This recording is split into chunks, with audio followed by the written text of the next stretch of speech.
Hello everyone, it is Jin'taan here, and today I'm going to be going over the political situation in the south of EVE Online.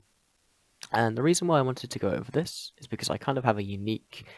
I'm in a unique position here to go over it in general, as I'm, a relatively neutral entity within the south who happens to have been here for long enough to see all these relationships start to develop. But I think that it's important just because what I see now is I see a prelude to what is likely to be one of the biggest wars in 2017, the so-called Winter War. And as such, by giving you guys some more of the context and some more of the history of the entities in the South, I'm hoping that, people who just observe the fights and the wars on Reddit or through other various media will be able to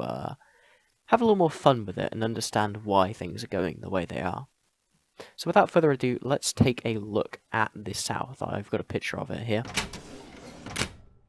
Now, the exact definitions of what the South is can be debated forever and ever, but I generally consider this to encompass all the major players that are likely to take part in this war. As Fountain and some of the more northernmost regions are just unlikely to be able to make it or deploy significant enough forces to have an impact, and any more easternly forces are basically just extensions of those that currently already operate in the South. So, with that baseline sorted, let's take a look at the main catalyst for political change within these regions. The quote-unquote Circle of Test coalition has come off the back of a recent loss in the Tribute War, which was fought against the PanFam coalition of PL, NC, Pandemic Horde, and a couple of other allies, and have used the break offered by the Christmas period to move into Sendaya and 1P TAC, in both Derelict and Curse. Their old name, however, is less appropriate than it once was, as they've added some of the members of the Northernly Coalition Tenal Control Unit to their ranks, most notably the Drone Walkers Alliance. As such, I've decided to personally rechristen them as the Meal Deal Coalition, given their older nickname of Tesco. Still, jokes aside, the Meal Deal Coalition presents a huge threat to the existing power bases of the South. In the most recent Test Alliance SOTA, we heard that they planned on building up their alliance in the south, with the specific intent to acquire a supercapital fleet that would allow them to harness superiority over other entities. And this isn't just half bluff, they definitely have the resources and manpower to be able to back up their intentions, as they've repeatedly proven to be able to bring 1,000 or more people to fleets, under the lead of very well-known and competent FCs such as Blue Ice and Pro God Legend, and in relatively strong ships such as Nightmares, Maelstroms, and Cerberuses. As such, whilst they haven't made their targets clear, everyone is preparing as if they will be invaded. The two most likely candidates, however, are Catch and Scalding Pass. Theoretically, they could invade the Great Wildlands, but for all the good that would do, they might as well just invade Dunstable.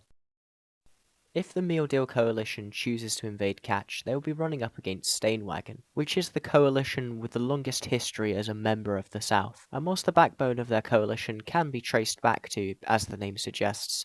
Stain Russians, their various other alliances have a long pedigree and history with Catch and the other southern regions, with familiar names from the old southern coalition of AAA, Coven, and Legion de Molter making up their ranks, with newer additions such as Volition Cult and Afterlife, and approximately 1 billion renters who are unlikely to pick up arms to defend their masters. Stainwagon is able to use the centrality of Catch to control a disproportionate amount of space for their size, as the shortened jump ranges from pre-Phobe measures to disrupt force projection allows them to effectively interdict anyone from getting a foothold within these southernmost regions, save for via Curse. They are primarily known for their cruiser-based doctrines, using Cerberuses, Healers, and Tengus to great effect, but they also do have a Nightmare and a Capital fleet that they are not afraid to use. And whilst as a Russian-speaking alliance their FCs will not be well known to those who do not live in the south,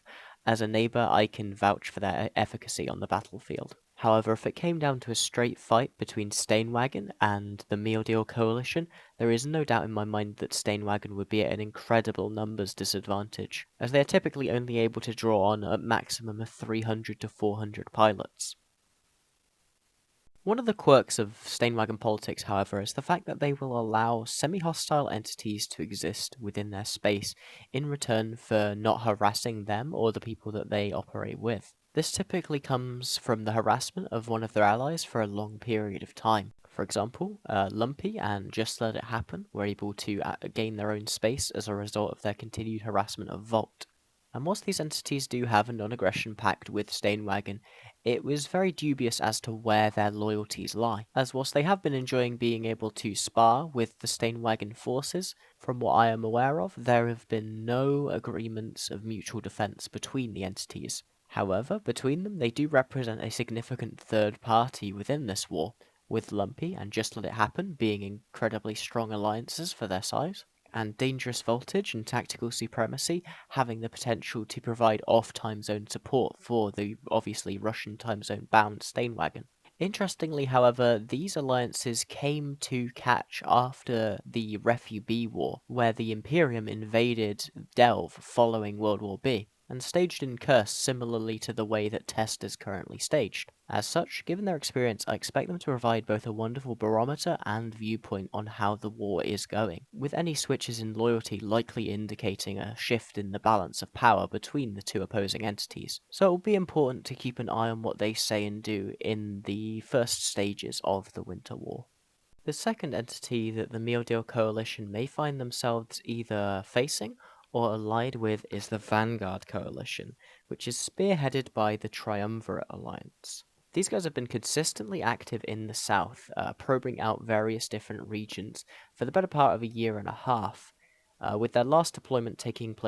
them to Derelict, and initially focusing on Providence, though they later turned their focus towards the north of Catch, with the Volition cult, forcing them into the arms of Steinwagen. One of their most immediately notable strengths is the power of their capital fleet, with it being quite possibly the largest in the south, or at least the most well used, having consistently shown that they are able to use carrier fleets, specifically Chimeras and Minakawas, to great effect, though this could turn around to bite them if they end up overcommitting to a fight that they believe they can win,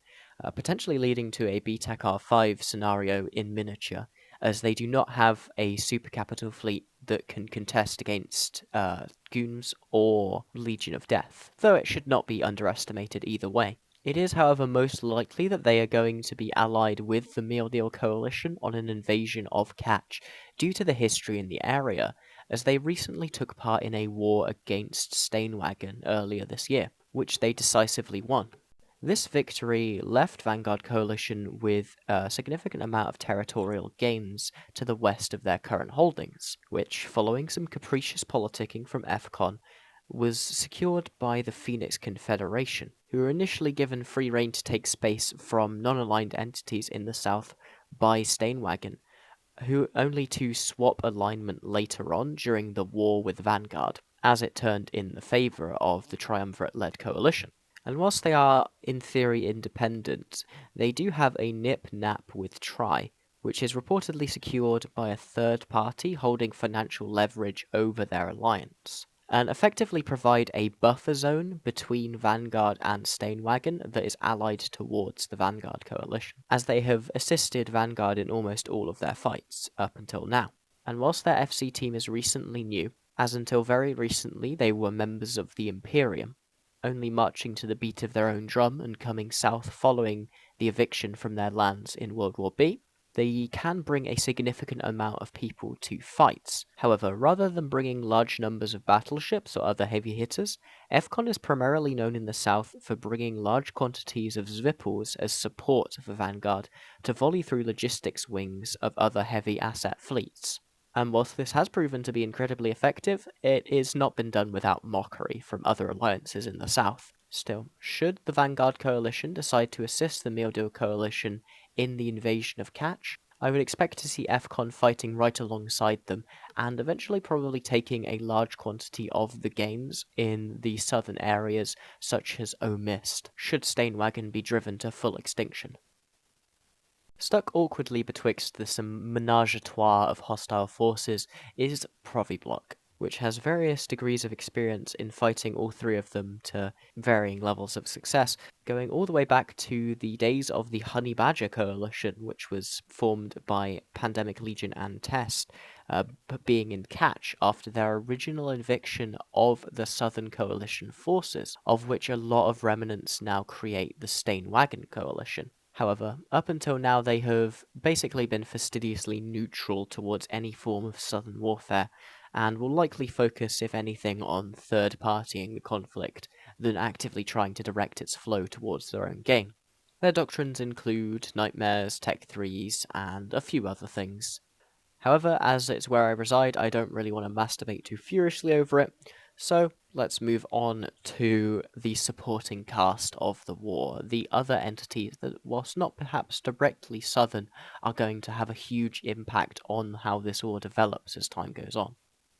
As whilst it might seem that Stainwagon are completely surrounded by enemies, they do at least have one flank where they are completely secured, and that is to their west, with the Red Swarm Federation, or as some may call it the Imperium, holding their flanks. Following World War B, Goonswarm and the remnants of the Imperium that chose to stay with them invaded Delve in what is now known as the Refugee War, immediately teaming up with their long-term allies Red Alliance and some of their compatriots, such as Dreamfleet, who are in fact a splinter force of Stainwagon themselves. This makes the Red Swarm Federation, as they are officially called, one of the strongest cohesive entities in the South, able to bring similar numbers to the Meal Deal Coalition, along with many other talented FCs such as Jay, Asher, Apple, and Kendar. And this is something that CO2 and Test will likely have to deal with as a result of their role in World War B. However, any attack on Stainwagon would be responded to by the Red Swarm Federation, as they consider Stainwagon key geographic southern allies, as well as having long-term relationships with them politically, as they did not take part in the World War B action. In fact, they were one of the very few non-Imperium entities to defend against the Money Badger Coalition. However, the real question is just how hard are they willing to commit to defend their allies, as their super capital or capital fleet will determine the efficacy of Triumvirate and the rest of Vanguard Coalition against them, and their subcaps will be needed to stave off the raw numbers of the Meal Deal Coalition. In effect, they will be playing the King's Guard to the Kingslayer of the Meal Deal Coalition here. However, the Red Swarm Federation is not the last entity I need to cover here, as the Legion of XX Death XX, or XIX as I'm now going to call them, actually have a surprising amount of influence on the politics of the South, despite being a predominantly Eastern entity, and whilst I do not expect them to directly involve themselves in this Southern conflict, it is very important that we mention the effect that they have, as they have been engaged in a cold war with Stainwagon for a long period of time, as they feel that both Stainwagon and Red Alliance take recruits that are rightfully theirs, as they see themselves as the only truly Russian alliance, and as one of the most wealthy and well-equipped entities in the game, with the ear of both PanFam and other mercenary alliances. Stainwagon is very, very eager to not show any weakness to XIX, as doing so would invite an invasion by them, which would be even more brutal than the invasion by the Meal Deal Coalition or Vanguard, as it would not simply be about space, it would be about the extinction of Stainwagon as an entity. This is why we saw Stainwagon absolutely scrambling for political allies as it became obvious that Meal Deal Coalition was entering the South, to create a situation where XIX could not be the kingmaker to Meal Deal Coalition's invasion, which would likely have disastrous consequences for their future. Still, it will be interesting to watch what this enigmatic entity does during the course of this winter war, as it's very hard for me to really predict what they're going to do. Their actions in World War B didn't seem to make very much sense, and I don't imagine they'll be any easier to read during this conflict. So, with PL and the rest of PanFam, with the notable exception of Waffles, occupied in the Vale and Tribute invasion, what we are looking at here is effectively an echo of World War B, but sans the capital superiority that PanFam had provided to the attacking forces, as whilst we have Triumvirate, the remnants of OSS, CO2, and Test, all of whom played an important role in putting subcaps on the ground against the Imperium. This time the Imperium has both a monetary advantage, as the attacking forces are not allied with a casino service, and a capital advantage if they are willing to commit their supers to the area, which would admittedly leave Delve somewhat defenseless. However, even the Imperium is not the same entity it was last time they fought as a unit, having lost both a significant amount of numbers, as well as FCON, SMA, and tons of other smaller alliances that were working in their favour, such as the Initiative. As such, I look forward to just seeing what happens here, as it's going to give us a lot of a view of the balance of power between the non-PL aligned entities in the game, as they fight to hold what is effectively the cornerstone of logistics in the South, Catch.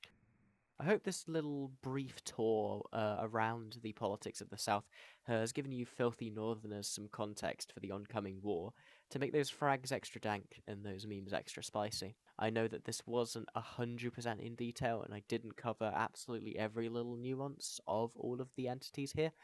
but to do that would probably have killed my voice and taken 7 or 8 days to do, and I tried to do this in one day, and during that one day, war was declared between these entities, leaving the kind of ambiguity I started with in this whole thing completely pointless, which is fun. I want to give a quick shout out to the people who have subscribed to my channel. Getting 100 subs was something I didn't really expect to happen at all. This is my first time doing any form of video or audio editing, so I'm happy to see that people enjoyed it. Any feedback that people have is super welcome. And with that, fly smart and take care.